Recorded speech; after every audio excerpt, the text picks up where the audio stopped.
Good morning students. आज हम नया चैप्टर स्टार्ट करेंगे, that is metals and non metals. अब ये जो मेटल्स एंड नॉन मेटल्स हैं, तो मेटल्स एंड नॉन मेटल्स को हम on the basis of their properties के बेस पे हम इनको दोनों को डिफ्रेंशिएट कर सकते हैं। अब अगर हम बात करें प्रॉपर्टीज़ की, तो दो तरह की प्रॉपर्टीज़ होती है। एक होती है फिज़िकल प्रॉपर्टीज़ और एक होती है केमिकल प्रॉपर्टीज़। तो सबसे पहले बात करते हैं फिज़िकल प्रॉपर्टीज़। हाँ, फिज़िकल प्रॉपर्टीज़ क्या होती है? फिज़िकल प्रॉपर्टीज स्टूडेंट्स वो होती है जिससे किसी सब्सटेंस का फिज़िकल अपीयरेंस के बारे में पता चले। फॉर एग्जांपल आयरन है, तो आयरन देखने में कैसा लगता है? आपको हार्ड दिखाई देता है, तो यानी उसकी जो अपीयरेंस है वो क्या है? हार्ड है। तो आयरन क्या है? हार्ड है। इसी तरह से रबर ले लो, रबर देखने में कैसा लगता है आपको? सॉफ्ट है। तो उसकी जो फिज़िकल अपीयरेंस है वो क्या है? सॉफ्ट है। तो हार्डनेस उसकी क्या आ जाएगी? प्रॉपर्टी आ जाएगी। इसी तरह से मेल्टिंग एंड बॉइलिंग पॉइंट, किसी भी सब्सटेंस का, हर एक सब्सटेंस का मेल्टिंग एंड बॉइलिंग पॉइंट होता है। तो मेल्टिंग एंड बॉइलिंग पॉइंट भी उस फिज़िकल प्रॉपर्टीज़ में आता है। अब हम बात करते हैं states of matter. States of matter तीन तरह के स्टेट्स होते हैं। एक होता है सॉलिड, एक होता है लिक्विड, एक होता है गैस। अब मान लो जो सॉलिड है, आयरन क्या है? सॉलिड। तो सॉलिड उसकी फिजिकल प्रॉपर्टीज आ जाएगी। और जो वाटर है, तो वाटर एट रूम टेम्परेचर पे क्या होता है? लिक्विड होता है। तो जो वाटर है वो लिक्विड रूम टेम्परेचर पे उसकी क्या आ जाएगी? प्रॉपर्टीज़ आ जाएगी। तो स्टूडेंट इसी तरह से बहुत सारी एग्जांपल्स हैं। तो ये सारी की सारी फिजिकल प्रॉपर्टीज़ में आता है।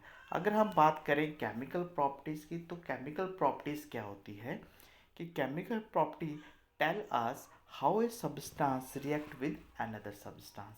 यानी कोई भी सब्सटेंस होगा वो किसी दूसरे सब्सटेंस के साथ किस तरह से रिएक्ट करता है। तो वो रिएक्शन के बाद उसमें जो रिएक्शन होती है उसमें जो चेंजेस आते हैं उसको हम केमिकल प्रॉपर्टीज कहते हैं। अब इसी तरह से अगर हम बात करें पहले फिज़िकल प्रॉपर्टीज़ की, तो फिज़िकल प्रॉपर्टीज़ एक होती है मेलेबिलिटी। तो मेलेबिलिटी में आपने देखा होगा कि क्या होती है malleability. Malleability is a property of a substance by virtue of which it can be converted into thin sheets. कहने का मीनिंग ये है, अब स्टूडेंट मेरे पास तीन सब्सटेंस हैं, एक है आयरन, एक है एल्युमिनियम और एक है कोल, है ना। अब तीन सब्सटेंस को मैं अगर हैमर करूँगा, यानी हथौड़े से अगर उसके ऊपर बीट करूँगा, तो जो आयरन है, iron will convert into sheets, तो उसकी शीट्स बन जाएंगी। एल्युमिनियम को भी अगर हैमर के साथ मैं बीट करूँगा तो वो भी शीट बन जाएगी। लेकिन अगर हम कोल को बीट करूँगा, it will converted into coal pieces. तो कोल पीसेस में यानी इसकी शीट नहीं बनेगी। तो जिसकी शीट बन जाएगी दैट इज़ मेटल्स, उसको हम मेटल्स कहेंगे। जितने भी मेटल्स होते हैं वो शीट्स उनकी फॉर्म हो जाती है। लेकिन जो नॉन मेटल्स होते हैं उनकी शीट फॉर्म नहीं होती है। इसी के साथ नेक्स्ट प्रॉपर्टी है इसकी, दैट इज़ डक्टिलिटी।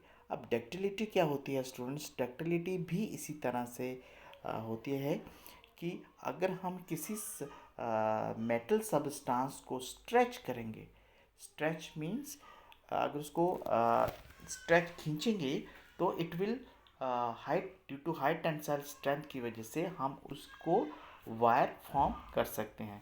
यही कहते हैं the property of metal by makes the metal to be drawn into thin wires is called ductility. यानी मेटल्स की एक प्रॉपर्टी होती है कि हम उसको वायर्स बनाने के काम कर सकते हैं। यानी जो मेटल, जितने भी मेटल्स होते हैं उनको स्ट्रेच करके वायर फॉर्म कर सकते हैं, जो कि नॉन मेटल्स में ये प्रॉपर्टी नहीं होती है। अब next is connector, connector of heat. अब कनेक्टर ऑफ हीट को समझने के लिए मैंने एक एग्जांपल लिया है। मैंने एक पेन लिया है। पेन किस चीज़ का है? मेटल्स का है। अगर हम इसको हीट करूँगा किसी बर्नर के साथ, तो जो मेटल है वो हीट अप हो जाएगा। यानी मेटल्स की एक प्रॉपर्टी होती है, they are good connector of heat. यानी उसमें जो हीट है वो डेवलप हो जाएगी। तो इसी के साथ जो नॉन मेटल्स होते हैं वो हीट अप नहीं होते। जैसे मैंने यहाँ पे एग्जांपल दी है, जो इसका हैंडल्स होता है वो किसका बना होता है, वो नॉन मेटल्स का बना होता है। और ताकि हम उसको नॉन मेटल्स का लिए इसलिए बनाते हैं ताकि वो हीटअप ना हो सके।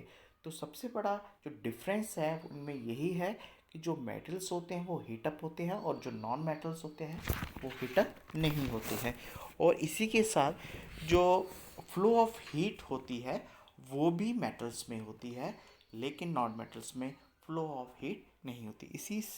इसी में एक एग्जांपल मैंने ली है यहाँ पे एक एक्सपेरिमेंट के थ्रू। यहाँ पे एक मैंने रॉड लगाई है। अब रॉड में आप देख रहे हो यहाँ भी एक रॉड है और इस तरफ भी एक रॉड है। तो यहाँ से मैं इसको हीटअप करता हूँ।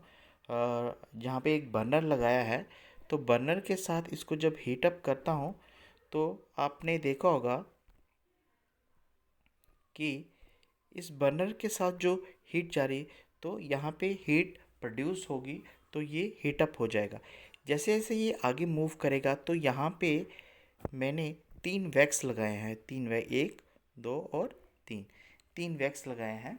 अब ये वैक्स क्या करेंगे, जैसे जैसे हीट ट्रांसफ़र होगी तो सबसे पहला जो वैक्स होगा वो मेल्ट हो जाएगा, तो वो नीचे गिर जाएगा। उसके बाद जो जैसे हीट आगे फ्लो होगी तो सेकंड वाला जो वैक्स होगा वो हीटअप होके वो भी नीचे गिर जाएगा और उसके बाद थर्ड वाला वैक्स नीचे गिरेगा। यानी कहने का मीनिंग है कि जो पहला वैक्स था वो सबसे पहले गिरेगा और थर्ड वाला, यानी हीट जो थी वो ट्रांसफ़र हो रही थी एक जगह से दूसरी जगह, यानी उसमें हीट फ्लो हो रही। तो ये भी एक प्रॉपर्टी होती है मेटल्स की कि उसमें मेटल्स में एक जगह से दूसरी जगह जो हीट है वो फ्लो करती है।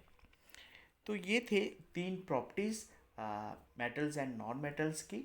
तो आज अभी हम फिज़िकल प्रॉपर्टीज़ के बारे में ही डिस्कस कर रहे हैं कि आई होप कि आपको थोड़ा समझ आया होगा। तो इसके बाद जो नेक्स्ट प्रॉपर्टी है वो अगली क्लास में हम डिस्कस करेंगे। तो आज के लिए इतना ही रखेंगे। Thank you.